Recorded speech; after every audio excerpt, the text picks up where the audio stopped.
daria para fazer uma contextualização da história do Brasil a nível espiritual frente aos objetivos do Cristo para a terra do Cruzeiro. Sim, existe no dizer dos espíritos uma programação para o Brasil, em termos de sermos um local de referência para o Evangelho. Isso não decorre de sermos a nação mais rica ou mais próspera, mas a nação que mais ama. O que se espera de quem propaga o Evangelho não é ser uma referência de organização ou uma referência de potência mundial, mas uma nação capaz de acolher os miseráveis, os famintos, os desgraçados. Eu lembro muito daqueles incidentes que nós vivemos no ano passado e ano retrasado, dos migrantes que chegavam na Europa e a maneira como eles eram recebidos nos países europeus, que são cristãos há muito mais tempo do que nós. Eles são cristãos há quase 2000 anos. Nós somos cristãos há 500 anos. Mas, quando nós tivemos a chegada no Brasil dos venezuelanos e a chegada no Brasil dos haitianos, que vieram em massa, os haitianos começaram a chegar aqui em 2011, 2012, foi quando chegou as grandes levas do povo vindo em busca de melhores oportunidades. E depois os venezuelanos, que também chegaram em grandes grupos no Brasil. Nós não vimos nenhuma reação nesse sentido. Nós somos uma nação efetivamente acolhedora. E por que nós somos assim? Por conta do início da nossa história. Nós somos uma nação forjada em cima do pluralismo. E isso decorreu de um fenômeno. Quando os portugueses vieram para colonizar o Brasil, eles vieram só os homens e deixaram suas famílias. Os ingleses trouxeram todas as suas famílias para colonizar os Estados Unidos. Pelo fato de virem só os homens, houve uma miscigenação racial muito franca quando o Brasil começou a ser formado, porque estavam só os homens aqui e acabou acontecendo uma mescla com as índias, com as africanas que aqui estavam, e de uma forma muito natural, o Brasil foi constituindo essa nação de múltiplas cores dentro dele, o que não acontece nas outras nações.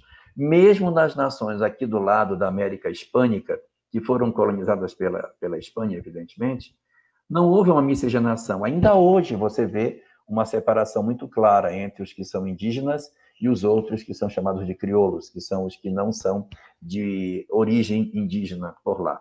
Aqui, nós somos todos misturados. Nós já nascemos misturados desde o princípio. Isso foi muito bom.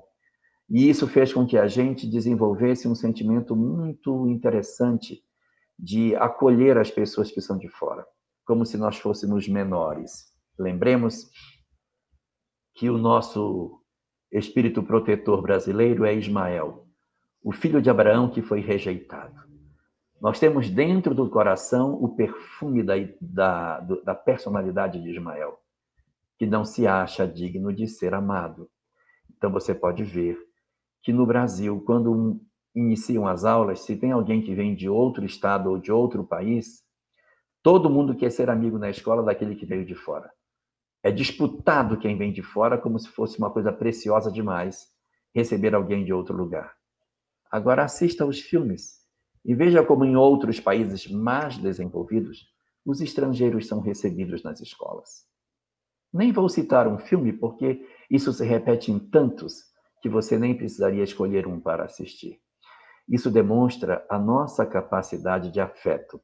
E é esse indicativo da construção dessa mentalidade cristã no Brasil, que é o grande diferencial que nós temos. Mas você pergunta de outra coisa.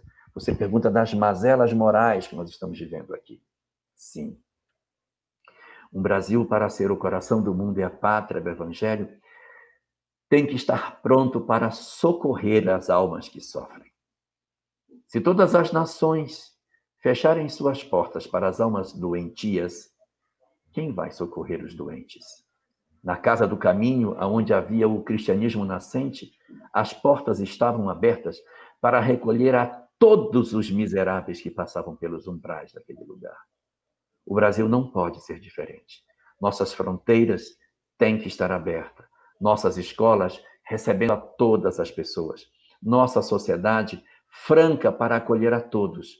E as mazelas morais que nós vamos ter, os problemas que podem advir por esses povos chegando no Brasil, nós vamos tratar aqui dentro.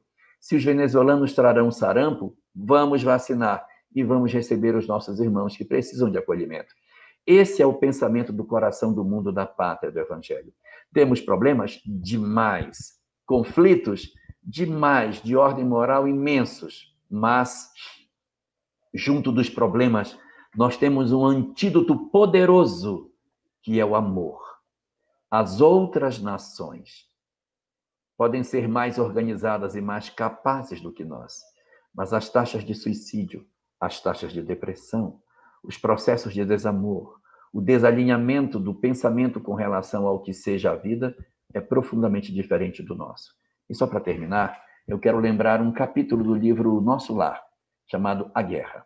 Nesse capítulo, André Luiz conversa com espíritos que estão socorrendo soldados no campo de batalha. E ele conversa com alguns que estão sendo chamados para atender soldados que desencarnam no lado europeu da guerra.